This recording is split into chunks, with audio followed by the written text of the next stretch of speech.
Remy Gardner was up on the front row of the grid in Most with P3. He goes P2 here in Jerez, and just half a tenth down on Jonathan Rea in second place. Looks as though that's going to be his final effort. Alvaro Bautista, tenth of a second up after 3 completed sectors. Doesn't look as though Rea's going to improve on that time here. So it's a 1 minute 38.9 to beat, but less than 2/10 of a second in it between your top 3, and less than 3/10 in it between your top 5, with Toprak Razgatlioglu finding a bit of pace as well. Alvaro Bautista drives off the final turn, sitting P3, crosses the line and goes P1 by over a quarter of a second against Jonathan Rea. A stunning second half of the lap from Alvaro Bautista. 1:38.6 is now the time to beat. Razgatlioglu can't match it. He goes P4. What about Alex Lowe's? He goes second, ahead of teammate Jonathan Rea. Final time they'll be competing in Superpole, of course, as teammates. Lowe staying put next season in green, and the departing Jonathan Rea is relegated to 3rd place, and he can't eke out another lap here. He's 3/10 of a second down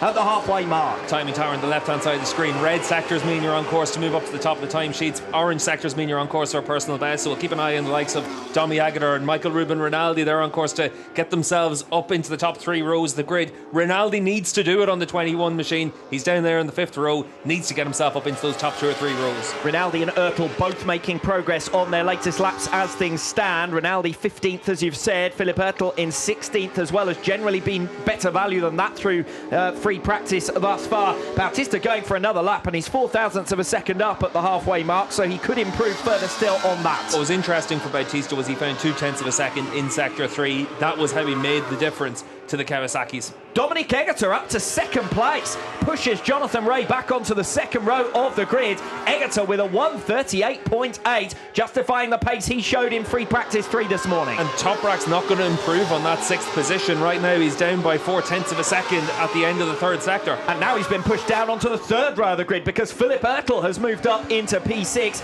We said that Rinaldi and Ertl look set to improve. Rinaldi's only moved up to P11, but Ertl climbing to row number 2, putting his name in the shop window once again after an improved recent run of form in the last 3 rounds. Yeah, the last 3 rounds he's been really good, got himself into the top 10 on a regular basis pretty much all the way through the races. So for Ertl, this is really important, to put yourself up onto the 2nd row of the grid, give yourself a chance of finishing the season on a high. We know he doesn't have a ride yet for next season. He's going to be replaced by Andrea Iannone. So for Ertl, this is really important to make other teams aware you want to have him on your bike. 30 seconds to check. It doesn't look as though any are going to improve among those lead positions. Alex Lowe's has come back into the pits. His job is done. Front row of the grid for him. He has been previously here in Jerez, as we said, at the top of the programme, and he was 2nd on the grid last time out in Portugal as well. We saw a quick glimpse there of Iker Lecuona, the number 7 Honda. Disappointing for Honda. 14th and 16th fastest in this one. This is a track they do a lot of testing at. They would have expected a lot more than that.